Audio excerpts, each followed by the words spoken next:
श्री हरि विष्णु। ओम नमः शिवाय। प्रिय दोस्तों, मैं मीतू शुक्ला एसपीएम ब्लॉग में आप सभी का स्वागत करती हूं। आइए आज जानते हैं 2024 में देवशयनी एकादशी का व्रत कब रखा जाएगा, किन शुभ मुहूर्तों में पूजा करना शुभ होता है और देवशयनी एकादशी के दिन कुछ ऐसे उपाय हैं जिसको कर लिया जाता है तो व्यापार व्यवसाय में वृद्धि होती है और अखंड सौभाग्य के लिए भी देवशयनी एकादशी के दिन कुछ ऐसे उपाय हैं जो माताएं बहनें देवशयनी एकादशी के दिन अगर इन उपाय को कर लेते हैं तो भगवान विष्णु माँ लक्ष्मी की कृपा से अखंड सौभाग्य की भी प्राप्ति होती है। अगर आपके घर में लंबी समय से कोई बीमार है उसके लिए भी देवशयनी एकादशी के दिन कुछ उपाय हैं, उसको अवश्य अगर आप कर लेते हैं तो बीमारी से भी आपको छुटकारा मिल जाता है।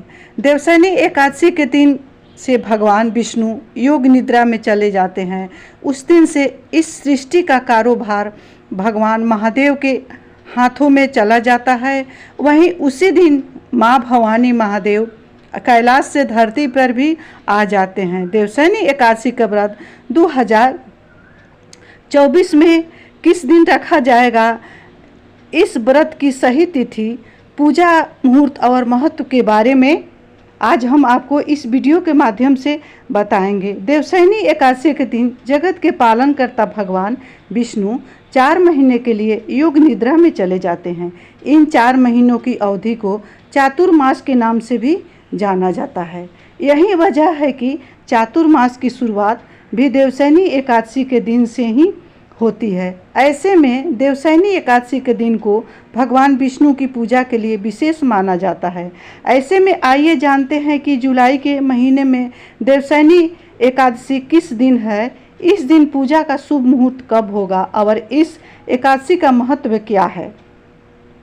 हिंदू पंचांग के अनुसार आषाढ़ माह के शुक्ल पक्ष की एकादशी को देवशयनी एकादशी का पावन व्रत रखा जाता है। साल 2024 में यह तिथि 17 जुलाई को है। हालांकि एकादशी तिथि का आरंभ 16 जुलाई की रात को 8:32 से हो जाएगा और 17 जुलाई को रात 9:02 तक एकादशी तिथि रहेगी। इसीलिए उदया तिथि को ध्यान में रखते हुए एकादशी का व्रत 17 जुलाई को रखा जाना ही शुभ रहेगा। देवशयनी एकादशी के दिन पूजा का शुभ मुहूर्त 5:35 से शुरू होगा। इसके बाद सुबह 11 बजे तक आप भगवान विष्णु माँ लक्ष्मी की आराधना पूजा कर सकते हैं। देवशयनी यह एकादशी अत्यंत शुभ मानी गई है। देवशयनी एकादशी बहुत ही शुभ और पवित्र मानी गई है। धार्मिक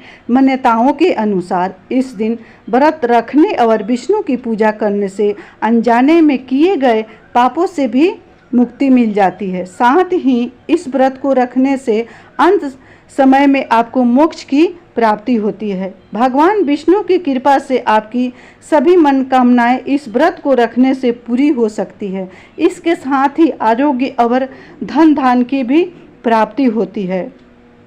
देवशयनी एकादशी के दिन इन चीज़ों का दान से आपका घर में सुख सौभाग्य की प्राप्ति होगी। इस दिन आप अन्न और जल का दान करके सुखद परिणाम जीवन प्राप्त कर सकते हैं। माना जाता है कि इन चीज़ों का दान करने से भगवान विष्णु की अनुकंपा आप पर बरसती है।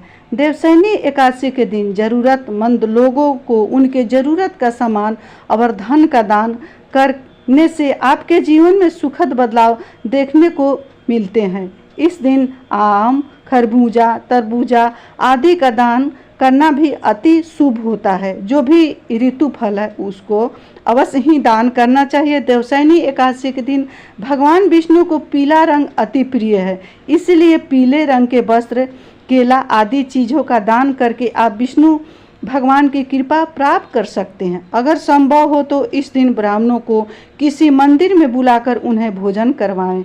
ऐसा करने से भगवान विष्णु के साथ ही आपको पितरों का भी आशीर्वाद प्राप्त होगा।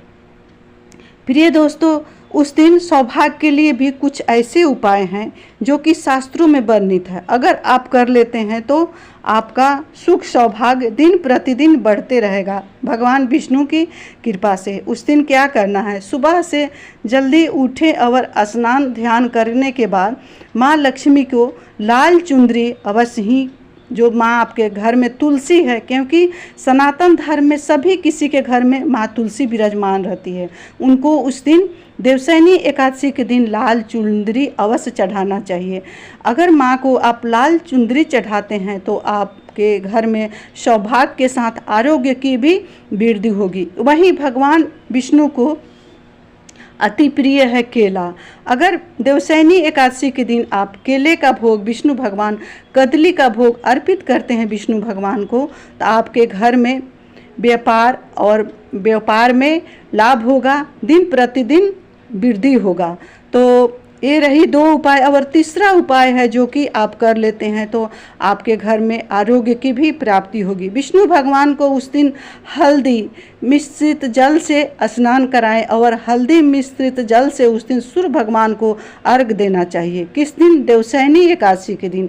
अगर इस तरह से करते हैं तो आपके घर में आरोग्य की प्राप्ति होगी। वहीं पितरों के निमित्त उस दिन विष्णु भगवान को तिल अवश्य ही अर्पण करना चाहिए। चावल के जगह पर धनिया चढ़ाएं, क्योंकि देवशयनी एकादशी सबसे पवित्र और पावन एकादशी मानी गई है। इसी दिन भगवान योग निद्रा में चले जाते हैं और 4 महीने के लिए योग निद्रा में रहते हैं। उसके बाद देव उठनी एकादशी के दिन भगवान विष्णु जगते हैं। उस दिन से सभी शुभ कार्य प्रारंभ हो जाते हैं। इन 4 महीनों चातुर महीने में सभी शुभ कार्य वर्जित रहते हैं, जैसे मुंडन, शादी, विवाह, गृहवास, जो भी शुभ कार्य है इन 4 महीनों के लिए वर्जित किया जाता है। इन 4 महीनों में भगवान सो जाते हैं, उसके बाद इन सभी शुभ कार्यों को वर्जित किया जाता है। इन 4 महीने का अवधि जो होती है सो भगवान महादेव और माँ गौरा के हाथ में चली जाती है। इसीलिए 4 महीने के अवधि को बहुत अच्छे से विष्णु भगवान के साथ महादेव माँ पार्वती का भी अवश्य पूजन करना चाहिए, उनको मनाना चाहिए, उनको प्रसन्न करना चाहिए, जिससे विष्णु भगवान की भी प्रसन्नता होती है। अगर आप भगवान का अभिषेक करते हैं महादेव का तो इससे विष्णु भगवान अति प्रसन्न होते हैं और जातक के घर में सुख सौभाग्य अवश्य ही बरसाते हैं। तो प्रिय दोस्तों, ये रही देवशयनी एकादशी का कुछ उपाय। अगर इन उपायों में से आप एक भी उपाय कर लेते हैं तो कहीं भी शक नहीं है कि आपका जो भी मनोरथ है सो विष्णु भगवान नहीं पूर्ण करेंगे। आप इन उपायों को अवश्य करेंगे और ज़्यादा से ज़्यादा लाभ उठाएंगे। इसी के साथ मैं अपने वाणी को विष्णु भगवान धन की देवी माँ लक्ष्मी के चरणों में विराम दे रही हूँ। मिलती हूँ अगले वीडियो में, तब तक के लिए नहीं। आई होप कि ये वीडियो आप सबको बहुत अच्छा लगा होगा तो वीडियो को लाइक करिएगा और कमेंट बॉक्स में जय श्री हरि विष्णु अवश्य लिखिएगा। जय श्री हरि विष्णु। ओम नमः शिवाय। हर हर महादेव।